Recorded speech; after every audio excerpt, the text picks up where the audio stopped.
अतिथि के रूप में आई बहुजन समाज पार्टी की राष्ट्रीय अध्यक्ष, उत्तर प्रदेश की 4 बार रही मुख्यमंत्री, इस देश के पीड़ितों, शोषितों, गरीबों की मसीहा, सर्वे समाज के मान और सम्मान के प्रतीक आदरणीय बहन कुमारी माइती जी को निवेदन पूर्वक आग्रह करता हूं कि आए और जिस को संबोधित करने का काम करें। सम्मानित साथियों, बड़ी गंभीरता से सुनना एक एक शब्द को। बहन जी का एक एक शब्द मूल्यवान है।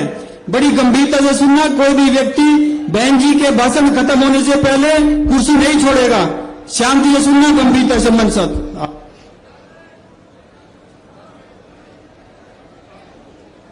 चुनावी जनसभा में इकट्ठा हुए बहुजन समाज पार्टी व भारतीय राष्ट्रीय लोक दल के बने इस गठबंधन के सभी छोटे बड़े पदाधिकारी, नेता एवं कार्यकर्तागण, आज आप लोग यहाँ हरियाणा प्रदेश में विधानसभा के लिए हो रहे आम चुनाव में अपने बने इस गठबंधन के उम्मीदवारों के समर्थन में हमें सुनने के लिए यहाँ इकट्ठा हुए हैं, तो उसके लिए मैं आप सभी लोगों का हार्दिक दिल से आभार प्रकट करती हूँ, जिनको कामयाब बनाने के लिए भारतीय राष्ट्रीय लोक दल के वरिष्ठ राष्ट्रीय महासचिव श्री अभय सिंह चौटाला जी व इनके सभी साथीगण तथा बीएसपी के भी नेशनल कोऑर्डिनेटर श्री आकाश आनंद व यहाँ के संयोजक श्री रणधीर बेनीवाल और इनके भी सभी साथीगण पूरे जी जान से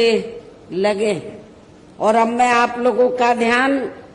यहाँ हरियाणा प्रदेश में विधानसभा के लिए हो रहे आम चुनाव में अपने इस बने गठबंधन की सरकार बनाने को लेकर कुछ जरूरी बातों की तरफ दिलाना चाहती हूँ। और इस संबंध में हमारी पार्टी का ये कहना है कि अपने देश को आजाद हुए और भारतीय संविधान को भी लागू हुए अब वर्षों बीत चुके हैं, और इस लंबी अवधि में केंद्र व आपके हरियाणा प्रदेश में भी विभिन्न विरोधी पार्टियों की सरकारें रही हैं। लेकिन दुख की बात यह है कि इस दौरान आपके हरियाणा प्रदेश में भी यहाँ विरोधी पार्टियों की रही सरकारों में सर्व समाज में से खासकर दलितों, आदिवासियों, पिछड़े वर्गों, मुस्लिम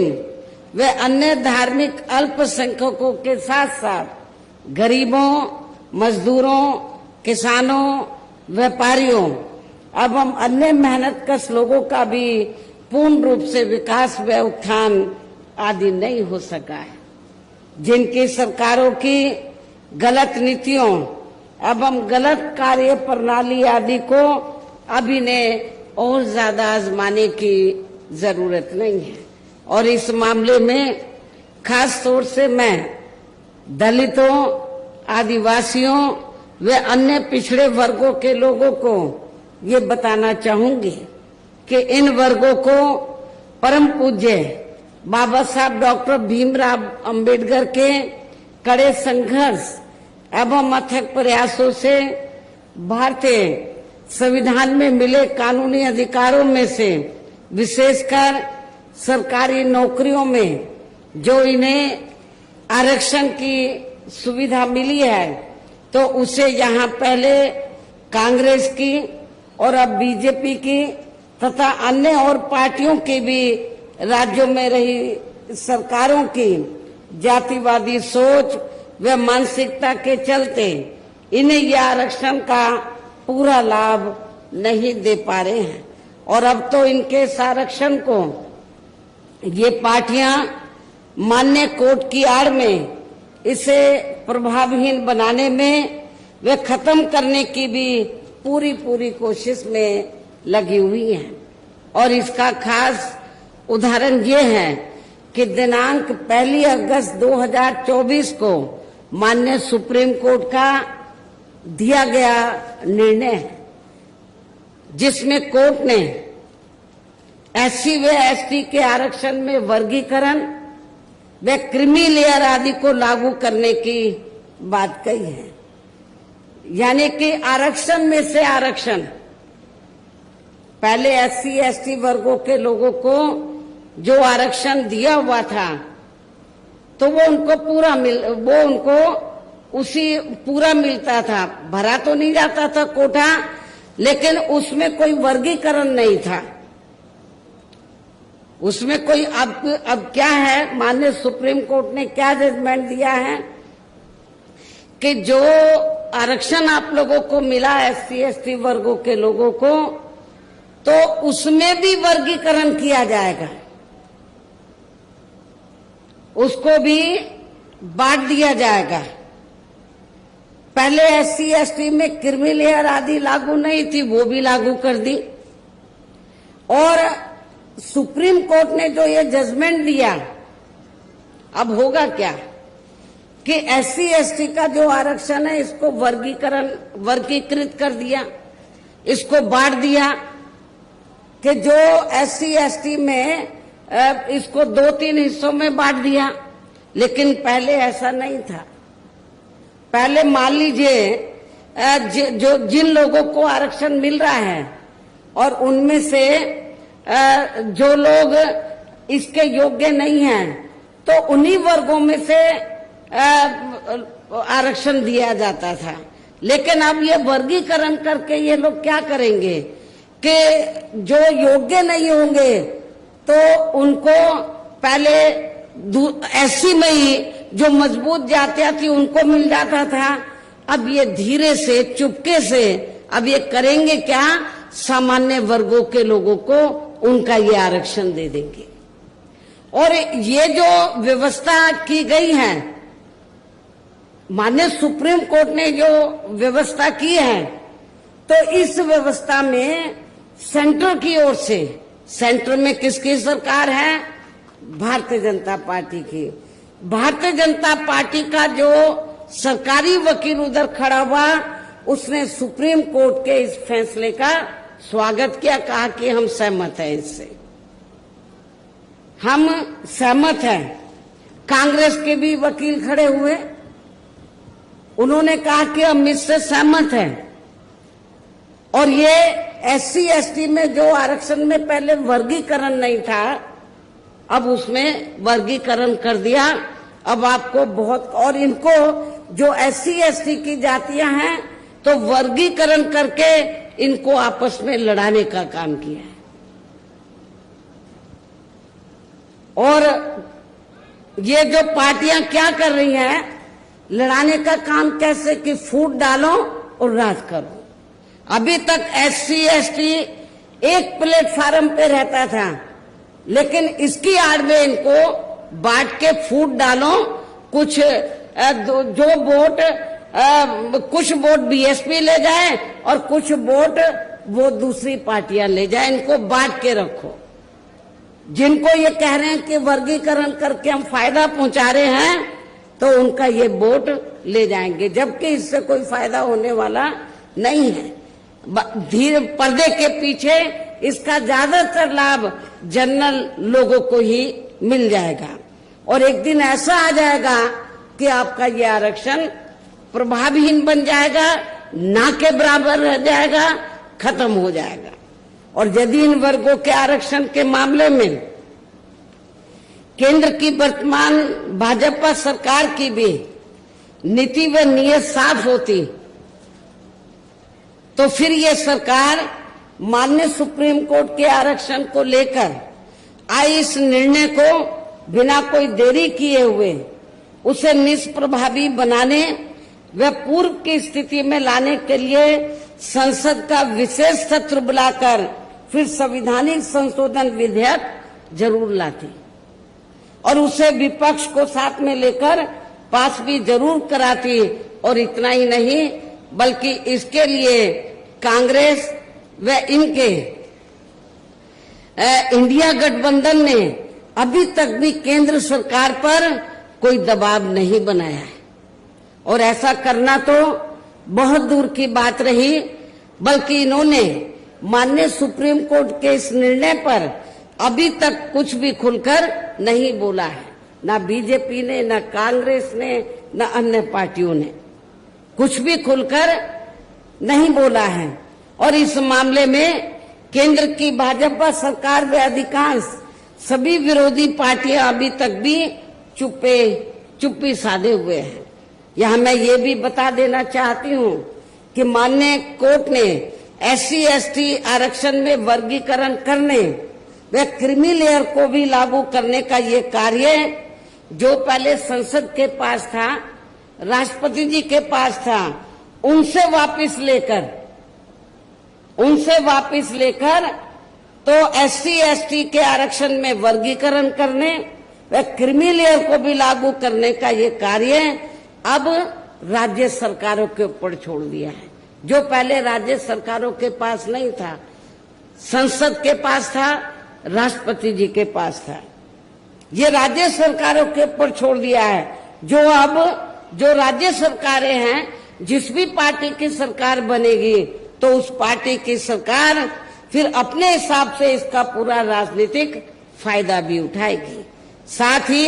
इसकी आड़ में इन वर्गों को बांटकर इन्हें आपस में भी लड़ाएगी, अर्थात अब ये पार्टियां फूट डालो व राज करो की नीति का भरपूर फायदा उठाएंगी। जबकि संविधान के मुताबिक कि जाति को SC व ST की सूची में शामिल करना है या नहीं करना है, तो इसका ये अधिकार अभी तक, जैसा कि मैंने आप लोगों को बताया, ये केवल संसद व माननीय राष्ट्रपति जी को ही दिया हुआ था, जिसे 1 अगस्त 2024 को माननीय सुप्रीम कोर्ट के आए निर्णय के जरिए इसे अब वापस लेकर सीधे ही राज्य सरकारों को दे दिया गया है, जिससे अब इन वर्गों के साथ काफी नाइंसाफी होगी, अर्थात इनका अब यह आरक्षण ना के बराबर ही रह जाएगा। और अब तो कांग्रेस के श्री राहुल गांधी ने भी विदेश में जाकर इनके सभी आरक्षण को आगे वक्त आने पर खत्म करने का भी ऐलान कर दिया है। इसलिए इन वर्गों के लोगों को बाबा साहब डॉक्टर भीमराव अंबेडकर द्वारा जो इन्हें आरक्षण का ये संवैधानिक अधिकार मिला है, तो इसे बचाने के लिए अब यहाँ हरियाणा प्रदेश में हो रहे विधानसभा चुनाव में इन वर्गों को ऐसी सभी आरक्षण विरोधी पार्टियों को अपना कतई भी वोट नहीं देना है। जो ये पार्टियां माननीय सुप्रीम कोर्ट के आए इस निर्णय को बिल्कुल भी बदलने के लिए तैयार नजर नहीं आती हैं, अर्थात इस मामले में केवल ये पार्टियां इन वर्गों को गुमराह करने में ही लगी हुई हैं। ऐसी स्थिति में अब इन वर्गों को यहाँ विधानसभा के लिए हो रहे आम चुनाव में अपने बने इस गठबंधन की ही सरकार बनाकर इसे लागू होने से, यहाँ के हरियाणा प्रदेश में इसे लागू होने से तब तक लटका कर वे रोक कर रखना है जब तक केंद्र व विपक्ष द्वारा इस निर्णय को संवैधानिक संशोधन के जरिए खत्म करके इसे पुरानी स्थिति में बहाल नहीं कर दिया जाता है। इसलिए ऐसी स्थिति में अब आप लोगों को एक तरफा अपना वोट केवल BSP व इन्हें लोग के बने अपने इस गठबंधन को ही देना है, ताकि सत्ता में आकर यहाँ आपके स्टेट में माननीय सुप्रीम कोर्ट के आए इस निर्णय पर कुछ हद तक अंकुश लगाया जा सके। हम इसको पास नहीं होने देंगे। हमारा गठबंधन की सरकार होगी तो इसको लटका के रखेंगे, और कब तक रखेंगे? जब तक हम पार्लियामेंट में संवैधानिक संशोधन लाने के लिए हम सेंट्रल गवर्नमेंट के ऊपर दबाव बनाएंगे, वो इसको पुरानी स्थिति में नहीं ले आती है, बहाल नहीं कर देती है। इतना ही नहीं बल्कि केंद्र व राज्यों में कांग्रेस, BJP वे अन्य जातिवादी पार्टियों की रही सरकारों ने इनका आरक्षण का कोटा अभी तक भी पूरा नहीं किया है। आपके हरियाणा प्रदेश में भी यही स्थिति है। हर विभाग में सीटें खाली पड़ी, जिससे फिर अंत में किसी न किसी रूप में सामान्य वर्गों को ही दे दिया जाता है। पदोन्नति में आरक्षण को तो इन्होंने मान्य कोर्ट की आड़ में काफी हद तक खत्म कर दिया है। इसके साथ ही केंद्र व राज्यों की भी सरकारों द्वारा इन वर्गों के लोगों को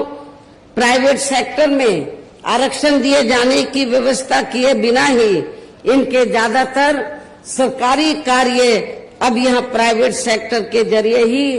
देश के अधिकांश बड़े बड़े पूंजीपतियों व धन्ना सेठों आदि को ही दिए जा रहे हैं, जिसके कारण आपके यहाँ हरियाणा प्रदेश सहित पूरे देश में अब इन वर्गों के लोगों को आरक्षण का बहुत कम ही लाभ मिल पा रहा है। और इससे अब पूरे देश में दलितों व आदिवासियों के साथ साथ अन्य पिछड़े वर्गों को भी काफी ज्यादा नुकसान हो रहा है। जबकि अन्य पिछड़े वर्गों के लोगों को ये भी मालूम होना चाहिए कि इन्हें मंडल कमीशन की रिपोर्ट के तहत आरक्षण की सुविधा केंद्र में कांग्रेस पार्टी की रही सरकार में नहीं बल्कि बीएसपी के कड़े संघर्ष एवं अथक प्रयासों से केंद्र में रही श्री वीपी सिंह की सरकार में ही मिली है, जिसका भी अब यहाँ जातिवादी विरोधी पार्टियों की चल रही सरकारें इन्हें पूरा लाभ नहीं दे पा रही हैं। इसके साथ ही श्री वीपी सिंह की सरकार में ही इन वर्गों के मसीहा परम पूज्य बाबा साहब डॉक्टर भीमराव अंबेडकर को भी यहाँ भारत रत्न की उपाधि से सम्मानित किया गया है, जिसके लिए वो हर प्रकार से पात्र भी थे। जबकि इन्हें ये सम्मान इनके जीते जी केंद्र में रही कांग्रेस पार्टी की सरकार में ही बहुत पहले मिल जाना चाहिए था। लेकिन इस पार्टी की यानी कि कांग्रेस पार्टी की सरकार ने बाबा साहब डॉक्टर अंबेडकर के देहांत के बाद भी इन्हें काफी वर्षों तक इन्हें ये सम्मान नहीं दिया। इससे इन वर्गों के प्रति इस कांग्रेस पार्टी की हीन व जातिवादी मानसिकता साफ झलकती है। इतना ही नहीं बल्कि इनके कार्यों को आगे बढ़ाने वाले वे हर मामले में समर्पित रहे व्यक्तित्व मान्यवर श्री कांशीराम जी के देहांत होने पर उस समय केंद्र में रही इसी कांग्रेस पार्टी की सरकार ने इनके सम्मान में एक दिन का भी राष्ट्रीय शोक घोषित नहीं किया था। इसके साथ ही इन वर्गों के लोगों को जुर्म जाति से निजात दिलाने के लिए जो भी यहाँ नियम व कानून आदि बने हैं तो उन पर भी केंद्र व राज्यों की सरकारें सही से अमल नहीं कर पा रही हैं, जिससे अब यह खासकर दलितों, आदिवासियों व अन्य पिछड़े वर्गों के ऊपर शोषण करने वाले लोगों का मनोबल और भी ज्यादा बढ़ रहा है। और ये सब हमें यहाँ आपके हरियाणा प्रदेश में भी काफी कुछ देखने के लिए मिल रहा है। इसी प्रकार हमें पूरे देश में मुस्लिम व अन्य अखिलेश समाज के लोगों की भी अधिकांश मामलों में हालत कोई खास अच्छी नजर नहीं आती है। इनके साथ साथ अपर कास्ट समाज व जाट समाज में भी खासकर गरीब लोगों की आर्थिक स्थिति अभी भी यहाँ आपके प्रदेश सहित पूरे देश में काफी ज्यादा खराब व दयनीय ही बनी हुई है। इनके अलावा आपके हरियाणा प्रदेश सहित पूरे देश में सर्व समाज में से विशेषकर यहाँ गरीब, मजदूर, किसान, कर्मचारी, छोटा व्यापारी एवं अन्य मेहनतकश लोग भी अपनी विभिन्न समस्याओं को लेकर अभी भी हमें काफी ज्यादा दुखी ही नजर आते हैं। और इनमें भी किसान वर्ग तो केंद्र में अभी तक की रही सभी सरकारों द्वारा बनाई गई उनकी गलत नीतियों के कारण अब काफी ज्यादा परेशान व दुखी भी रहा है और अभी भी है। लेकिन इन सब की मुख्य वजह हमारी पार्टी केंद्र में व आपके हरियाणा प्रदेश में भी यहाँ अब तक की रही अधिकांश विरोधी पार्टियों की सरकारों की गरीब व किसान विरोधी तथा इनकी जातिवादी, पूंजीवादी व संकीर्ण मानसिकता के तहत बनाई गई उनकी गलत नीतियों एवं गलत कार्य प्रणाली को ही काफी हद तक जिम्मेवार मानकर चलती है। और इस मामले में खासकर इनकी गलत आर्थिक नीतियों के वजह से ही आए दिन यहाँ पूरे देश में गरीबी, बेरोजगारी व महंगाई आदि भी काफी ज्यादा बढ़ रही है, जिससे आम जनता काफी ज्यादा परेशान व दुखी भी है। इसके साथ साथ अभी भी अपने देश में भ्रष्टाचार हर स्तर पर काफी ज्यादा फैला हुआ है, जिससे आपका खुद का अपना हरियाणा प्रदेश भी अछूता नहीं रहा है। और इन सब का मुख्य कारण हमारी पार्टी आजादी के बाद से लेकर अभी तक केंद्र व देश के अधिकांश राज्यों में तथा आपके खुद के अपने हरियाणा प्रदेश में भी ज्यादातर सत्ता यहाँ खासकर पूंजीवादी पार्टियों के हाथों में ही आने को मानकर चलती है, जिसके कारण ही अब पूरे देश में वे आपके खुद के अपने प्रदेश में भी अभी भी हमें यहाँ सर्व समाज के लोग अधिकांश मामलों में काफी ज्यादा दुखी व परेशान ही नजर आते हैं, जबकि पूरे देश में बहुजन समाज पार्टी ही अकेली एक ऐसी पार्टी है जो विरोधी पार्टियों की तरह देश के बड़े बड़े पूंजीपतियों व धन्ना सेठों की आर्थिक मदद से नहीं बल्कि अपनी पार्टी के ही आम कार्यकर्ताओं की आर्थिक मदद से चुनाव लड़कर यहाँ केंद्र व राज्यों की भी सत्ता में आना चाहती है, ताकि हमारी पार्टी सत्ता में आने के बाद फिर बिना किसी दबाव के वे आजाद होकर सर्व समाज के लोगों की सभी समस्याओं का समाधान करके उन्हें हर मामले में वे हर स्तर पर यहाँ खुशहाल बना सके। और इसी आधार पर चलकर ही आबादी के हिसाब से देश के सबसे बड़े प्रदेश उत्तर प्रदेश में 4 बार हमारी पार्टी ने अपने नेतृत्व में वहाँ सरकार भी बनाई है, और हमने अपनी सभी चारों रही सरकारों में अपनी पार्टी की विचारधारा एवं सिद्धांतों के तहत चलकर वैसे तो वहाँ सर्व समाज के हितों का पूरा ध्यान रखा है, लेकिन सभी मामलों में प्राथमिकता पहले हमने वहाँ सर्व समाज में से विशेषकर उन दलितों, आदिवासियों, पिछड़े वर्गों, मुस्लिम व अन्य अकलियतों को तथा गरीब एवं असहाय लोगों को ही दिया है, जिनके वहाँ हर मामले में व हर स्तर पर सभी विरोधी पार्टियों की रही सरकारों में उनकी हीन, जातिवादी, संकीर्ण व पूंजीवादी सोच होने के कारण काफी ज्यादा उपेक्षा की गई है। इसके साथ साथ हमने उत्तर प्रदेश में गरीब एवं बेरोजगार लोगों को दूसरी पार्टियों की रही सरकारों की तरह मामूली सा बेरोजगारी भत्ता न देकर उन्हें बड़ी तादाद में सरकारी एवं गैर सरकारी क्षेत्रों में स्थायी रोजगार भी उपलब्ध कराए हैं। इसके साथ ही गरीब भूमिहीन लोगों को खेती करने के लिए उन्हें फ्री सरकारी जमीन भी दी है, तथा गरीब आवासहीनों को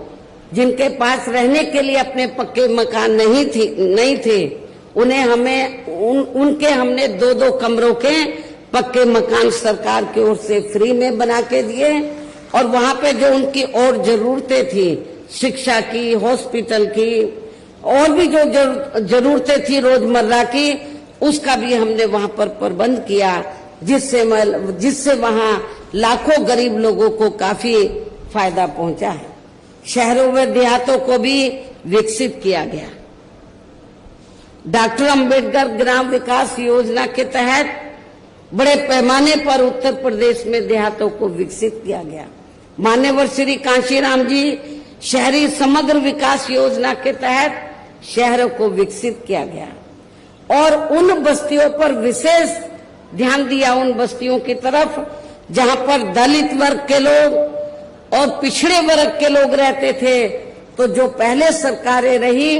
तो जहां पर दलित और पिछड़े वर्ग के लोग रहते थे उनका वो विकास नहीं करती थी। तो गांव में जाते ही मालूम पड़ जाता था ये दलितों की बस्ती है, ये पिछड़ों की बस्ती है। तो हमारी पार्टी की सरकार ने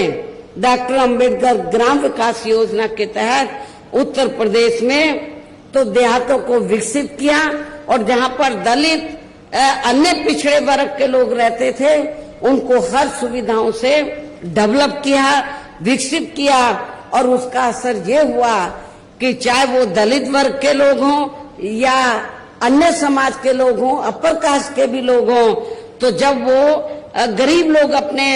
बेटी की बहन बेटी की शादी करते थे तो सबसे पहले प्राथमिकता वो डॉक्टर अंबेडकर गांव को देते थे कि हमारी लड़की को सभी सुविधाएं मिलेंगी। इसके अलावा हमारी पार्टी की रही सरकार ने वहां विभिन्न क्षेत्रों में लगे लोगों के साथ साथ छात्रों, युवाओं, महिलाओं व बुजुर्गों आदि के हितों में भी अनेकों महत्वपूर्ण व ऐतिहासिक कार्य किए हैं जिनसे इन्हें काफी ज्यादा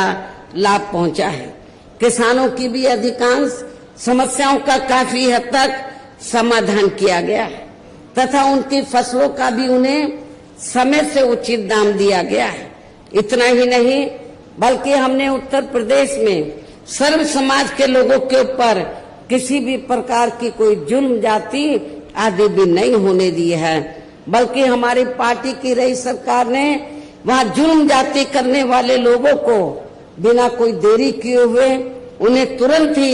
जेल की सलाखों के अंदर भेजा है, जहां मेरी सरकार में उनकी सही व असली जगह होती है,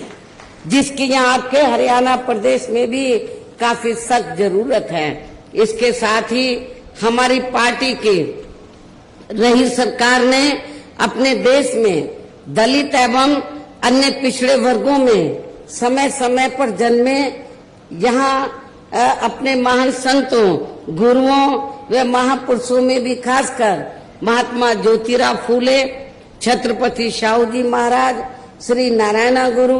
बाबा साहब डॉक्टर भीमराव अंबेडकर एवं मान्यवर श्री कांशीराम जी आदि को भी विभिन्न रूपों में पहली बार वहां पूरा आदर सम्मान दिया है,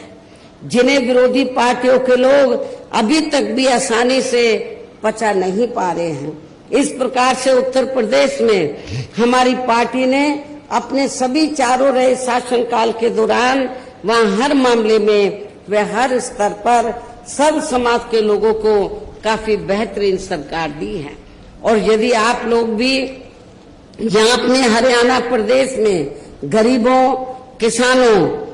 व आम जनहित के तथा विशेषकर कमजोर एवं उपेक्षित वर्गों के हितों में ऐसे ही कार्य करना चाहते हैं, इसके साथ ही आपकी प्रदेश की जनहित से जुड़ी जो भी यहाँ स्थानीय समस्याएं हैं तो उन्हें भी आप दूर करना चाहते हैं, तो फिर आप लोगों को भी उत्तर प्रदेश की तरह ही यहाँ अपने हरियाणा प्रदेश में भी अपने इस बने गठबंधन की ही सर्वजन हिताय व सर्वजन सुखाय की नीतियों पर आधारित ही सरकार बनानी होगी, जिसके लिए अब आप लोगों को यहाँ अपने हरियाणा प्रदेश में विधानसभा के लिए हो रहे आम चुनाव में अपने गठबंधन का ही बेहतर रिजल्ट लाना होगा। इसके साथ साथ आप लोगों को वोट पड़ने तक यहाँ की सत्ताधारी पार्टी व अन्य सभी विरोधी पार्टियों के साम दाम दंड भेद आदि हथकंडों से भी जरूर सावधान रहना है। और इस मामले में खासकर आप लोगों को विरोधी पार्टियों के जारी किए गए उनके हवाई व प्रलोभन भरे चुनावी घोषणा पत्रों आदि के बहकावे में तो कतई नहीं आना है, जिन्हें ये पार्टियां सत्ता में आने के बाद अधिकांश अमल में नहीं लाती हैं, जिस पर से अब जनता का काफी हद तक विश्वास ही उठ गया है। इसलिए हमारी पार्टी किसी भी चुनाव में अपना कोई भी चुनावी घोषणा पत्र आदि जारी नहीं करती है। वैसे भी हमारी पार्टी कहने में बहुत कम बल्कि कार्य करके दिखाने में ही ज्यादा विश्वास रखती है। अर्थात जो कहती है तो उसे करके भी दिखाती है। और ये सब हमने उत्तर प्रदेश में बिना घोषणा पत्र के जारी किए हुए 4 बार सरकार बनाई, कोई घोषणा पत्र जारी नहीं किया था। उसके हम कब करते हैं? जब सरकार बन जाती है। फिर हम अपनी नीतियां बताते हैं कि हमारी सरकार की नीतियां क्या है। उससे पहले हम कोई हवाई बातें नहीं करते हैं। और अब संक्षेप में मेरा यही कहना है कि आप लोगों को अपने खुद के, अपने हरियाणा प्रदेश के भी हित में यहाँ बीएसपी व इनेलो के बने अपने इस गठबंधन की ही सरकार बनाना बहुत जरूरी है। और अब आप लोगों को अपने इस गठबंधन के ही उम्मीदवारों को ज्यादा से ज्यादा कामयाब बनाना है, जिसके लिए बीएसपी के उम्मीदवारों को हाथी चुनाव चिन्ह के सामने वाले बटन को दबाकर तथा राष्ट्रीय लोकदल के उम्मीदवारों को चश्मा चुनाव चिन्ह के सामने वाले बटन को दबा के उन्हें जरूर जिताना है। असम से तो आपका नौजवान साथी खड़ा हुआ है। इनके पिता पहले पार्टी में बहुत सक्रिय रहे, अभी वो बीमार हैं। वो इसलिए उन्होंने बीएसपी को अपना बेटा समर्पित किया है कि ये बेटा मैं बीएसपी को दे रहा हूं। नौजवान है, मेरी आप लोगों से पुरजोर अपील है कि आप इस नौजवान को जिताकर इनके मनोबल को जरूर बढ़ाएं। इनको राजनीति में कामयाब बनाने का काम आप लोगों का है। और भी यहाँ पर इस करनाल जिले में आसपास के जो विधानसभा की सीटें हैं, गठबंधन के और भी उम्मीदवार हैं, उनको भी आपको कामयाब बनाना है। इस प्रकार से आप लोगों को अपने बने इस गठबंधन की ही पूर्ण बहुमत की सरकार बनाना है।